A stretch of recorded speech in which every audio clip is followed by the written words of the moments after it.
Selamat datang di channel YouTube aku kembali, Monica Yuliarti, di mana kamu bisa belajar banyak hal, terutama yang berkaitan dengan bidang ilmu komunikasi. Dan kali ini kita akan belajar tentang strategic research dalam iklan. Dan ini adalah bagian pertama karena nanti kita akan ada beberapa seri gitu ya, tidak hanya membahas di konten yang kali ini aja. Kita lihat hari ini apa menu kita. Yang pertama kita ada basic types of advertising research, and then akan belajar juga dengan SWOT dan situation analysis, dan kita juga akan refresh atau menyegarkan diri dengan hal-hal yang berkaitan dengan research methods ya, terutama kita akan bahas tentang gathering the data and then instrument, tentu saja cuman sekedar buat mengingatkan kembali ya, siapa tahu pada lupa gitu.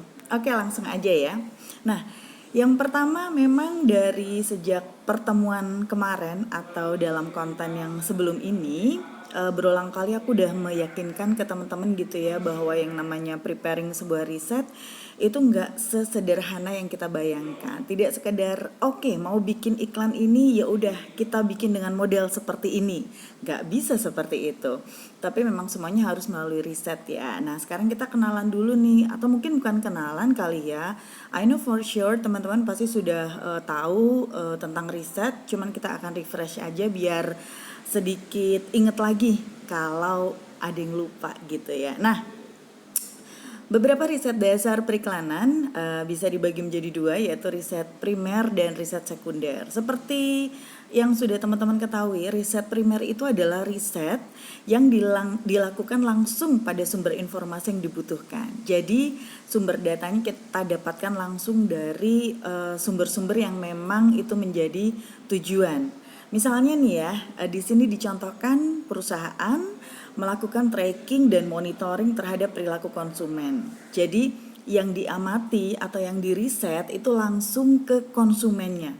Pengamatan atau observasi dilakukan langsung kepada konsumen. Itu yang disebut sebagai riset primer, di mana kita langsung menyasar kepada sumber utama dari data yang kita butuhkan. Nah, selain riset primer, ada juga kita kenal dengan riset sekunder. Jadi riset sekunder ini adalah riset yang dilakukan oleh organisasi lain, sehingga data yang sudah dipublikasikan oleh organisasi lain itu bisa kita gunakan. Jadi dalam konteks riset sekunder, perusahaan ataupun researcher dalam sebuah research agency tidak langsung mencari pada sumber primernya, tetapi mengambil dari hasil riset yang sudah dikompil, sudah diolah, dan sudah dicari oleh organisasi lain. Contohnya adalah pemerintah.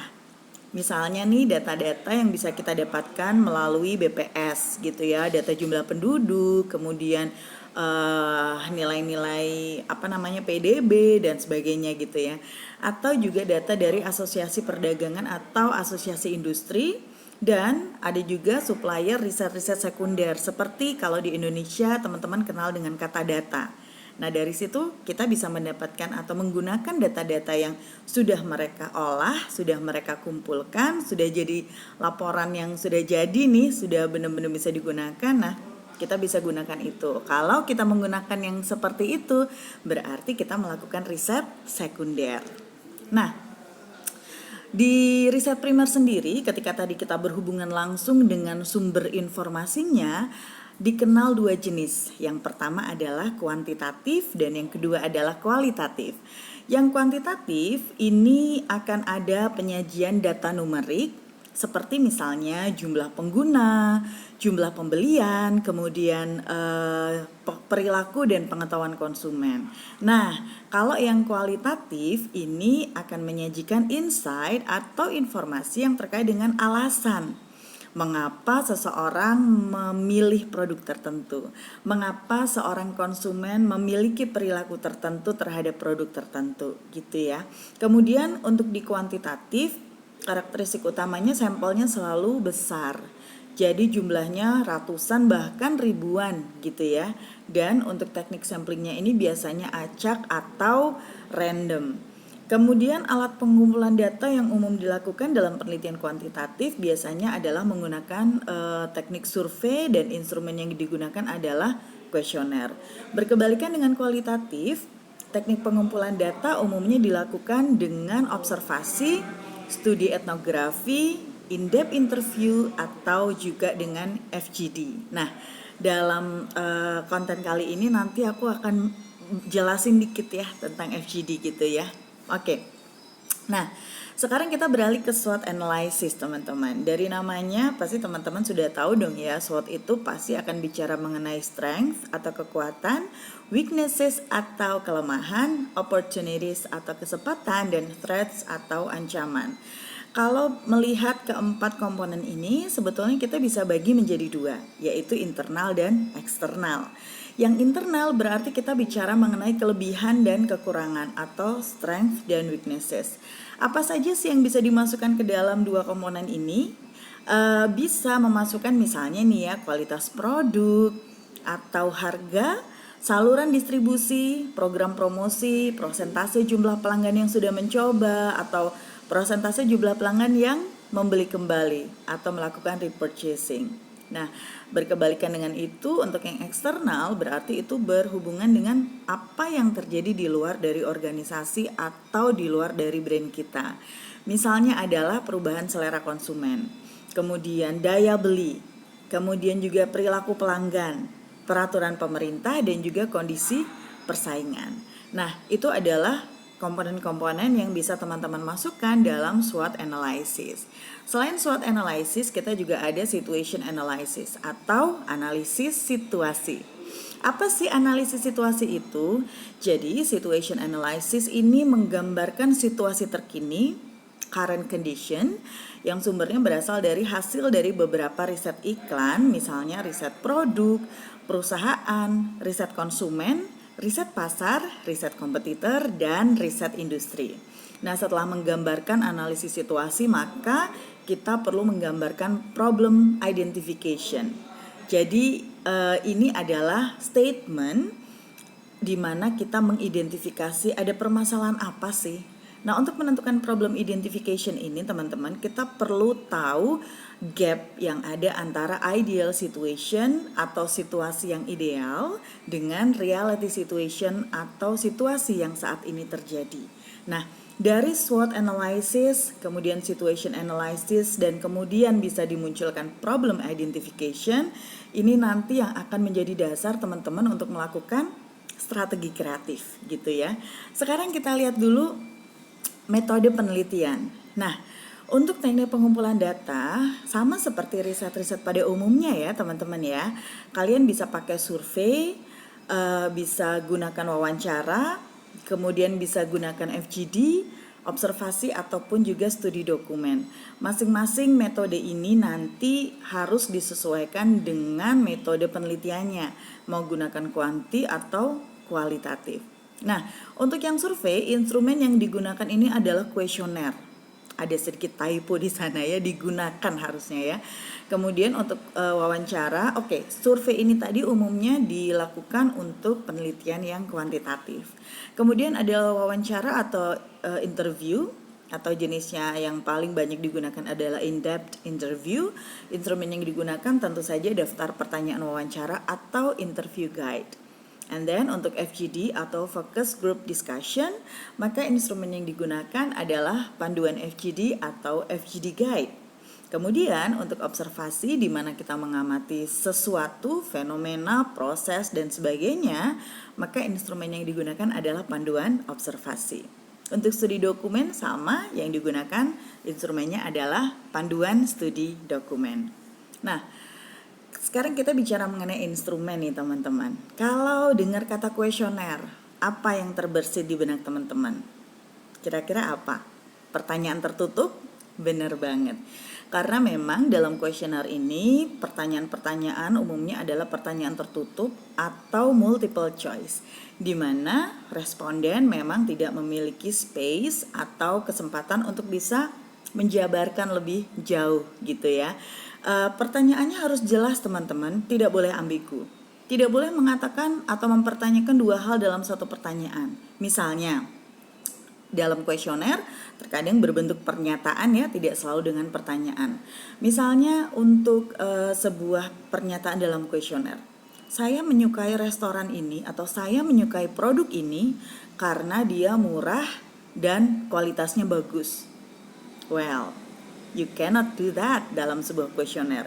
Karena di sini yang ditanyakan ada dua hal. Yang pertama adalah harganya murah dan kedua kualitasnya bagus. Bagaimana kalau responden merasa bahwa harganya murah tapi kualitasnya nggak bagus? Ya kan? Nggak bisa dijawab dong. Makanya satu hal itu harus ditanyakan atau disampaikan dalam sebuah statement saja. Kalau mau nanya tentang harga dan tentang kualitas, berarti itu akan menjadi dua pernyataan yang berbeda. Nggak boleh ambigu intinya ya. Kemudian dibutuhkan recruitment sheet untuk memastikan bahwa responden yang kalian libatkan dalam penelitian ini untuk menjawab kuesioner adalah memang betul-betul responden yang sesuai dengan kebutuhan kalian. Jadi nanti dalam recruitment sheet itu kita akan menanyakan hal-hal yang sekiranya bisa menuntun kita pada sebuah informasi di mana seseorang ini bisa dilanjutkan untuk menjadi responden atau tidak gitu ya. Kemudian masalah jumlah halaman. Ada beberapa pendapat nih teman-teman. Kalau di referensi yang lama, referensi zaman dulu, selalu dikatakan kuesioner ini singkat. Jumlah halamannya nggak boleh banyak-banyak. Tapi seiring perkembangan waktu, ada juga kuesioner yang dia jumlah halamannya sampai 15, sampai 20, dan itu boleh-boleh saja karena mungkin memang komponen yang ditanyakan sangat banyak. Nah, kalau kondisinya seperti itu, maka highly recommend adalah ada panduannya. Biasanya harus ditungguin kalau yang seperti ini. Cuman kalau dalam masa pandemi mungkin agak susah ya untuk seperti ini ya. Tetapi kalaupun misalnya halamannya harus banyak atau poin pertanyaan dan pernyataan yang harus direspon ini sangat banyak, memang ketika tidak ada pendampingan, kita harus betul-betul menyusunnya dengan kalimat atau bahasa yang sangat mudah dimengerti. Nah, itu untuk kuesioner. Kemudian yang kedua adalah untuk interview guide atau wawancara. Pertanyaannya berkebalikan nih dengan yang kuesioner. Karena jenisnya adalah pertanyaan terbuka. Tidak mungkin ada pertanyaan yang dengan jawaban pendek. Kalaupun ada, nanti akan dibutuhkan yang namanya teknik probing atau penggalian informasi lebih dalam. Tapi umumnya jenis pertanyaan yang ada dalam kuesioner ini adalah sesuatu yang akan membutuhkan penjelasan yang panjang. Misalnya mengapa, atau bagaimana, atau apa saja. Jadi hindari pertanyaan-pertanyaan yang akan memunculkan jawaban yang pendek saja. Teknik probing jangan lupa perlu dikembangkan oleh seorang interviewer nih teman-teman, agar kita bisa mendapatkan data yang lebih mendalam gitu ya. Nah, itu untuk wawancara. Selanjutnya adalah FGD. Panduan FGD bentuknya sama, pertanyaannya pertanyaan terbuka. Hanya saja dalam FGD ini tidak ada istilah pewawancara, tetapi kita gunakan istilah moderator.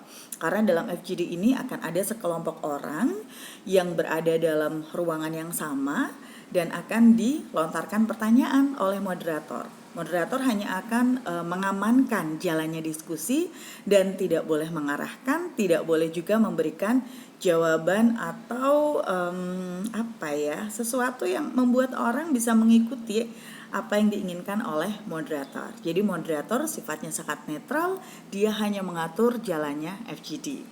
Nah, secara lebih lanjut, di sini ada bahasan tentang FGD. Mengapa ini sangat penting? Karena dalam riset-riset yang dilakukan untuk persiapan sebuah kampanye komunikasi pemasaran, memang FGD ini sangat diperlukan untuk bisa mendapatkan insight dari kelompok target sasaran yang disasar oleh brand atau produk yang sedang dilakukan kampanyenya. Nah, FGD ini fungsinya untuk memang mendapatkan data tentang ketertarikan, perspektif, opini, persepsi, perilaku, kepercayaan, ide, gagasan, dan pengetahuan dari kelompok sasaran tentang suatu topik. Itu persepsi ya, ada typo lagi. Wow, luar biasa hari ini ada 2 typo. Nah, kemudian untuk definisinya sendiri adalah FGD ini adalah proses kelompok yang terstruktur dan digunakan untuk mendapatkan informasi yang detail tentang situasi tertentu. Dan kegiatannya ini melibatkan berkumpulnya orang dari latar belakang yang sama atau yang serupa. Pengalamannya juga sama atau serupa untuk mendiskusikan suatu topik tertentu. Bagaimana dengan jumlah nih? Peserta FGD itu harusnya berapa sih? Tidak ada batasan khusus ya, tetapi paling tidak jumlahnya jangan terlalu banyak dalam sebuah kelompok. 8 sampai 12 itu cukup. Bahkan ada yang mengatakan 6 orang sudah cukup untuk menjadi sebuah FGD gitu ya. Kemudian jangan lupa kita akan butuh satu moderator dan satu notulis. Nah, ini beberapa steps atau tahapan yang ada dalam FGD. Yang pertama, kita perlu mengidentifikasi tipe responden yang dibutuhkan untuk setiap studi, atau umumnya kita sebut juga dengan informan ya. Jadi kita harus memilih informan yang sesuai dengan ketentuan. Satu kelompok yang sama atau satu kelompok yang serupa dengan latar belakang yang hampir sama. Kemudian harus pilih moderator. Moderator yang dipilih juga harus orang yang betul-betul bisa netral. Ya, kemudian yang tadi untuk informan, kita harus pastikan bahwa mereka adalah bukan orang pemalu. Jadi kita butuh untuk tahu informasi atau menggali informasi dari mereka, maka kita usahakan mereka adalah orang-orang yang memang bisa aktif menyampaikan pendapatnya. Kemudian develop facilitators guide and format for recording responses. Ini tadi, kita perlu bikin guide untuk FGD. Dan kita perlu memastikan bagaimana metode perekaman yang akan dilakukan. Umumnya mereka hanya menggunakan metode perekaman secara audio teman-teman. Tetapi bukan tidak mungkin ketika kita ingin mengamati atau menilai ekspresi wajah, kita juga bisa menggunakan video gitu ya. Kemudian kita perlu mengecek instrumennya. Kita perlu mengetes sebelum kita melakukan FGD yang sesungguhnya, biasanya itu dicek dulu, dites dulu ke dalam kelompok tertentu. Setelah itu baru dilaksanakan FGD-nya, dan terakhir setelah FGD selesai, belum selesai tugas kita. Karena kita harus transcribe, harus analyze, dan harus menginterpretasi jawaban-jawaban yang ada. Gitu deh. Oke. Itu sedikit tahapan ya tentang FGD. Semoga memberikan informasi kepada teman-teman, dan semoga konten kita hari ini bisa betul-betul bermanfaat untuk teman-teman yang sedang belajar tentang komunikasi pemasaran, iklan, dan juga kampanye. Terima kasih sekali lagi buat kamu yang sudah stay tune, yang sudah menyimak, dan kita akan ketemu lagi dalam konten selanjutnya. Bye-bye.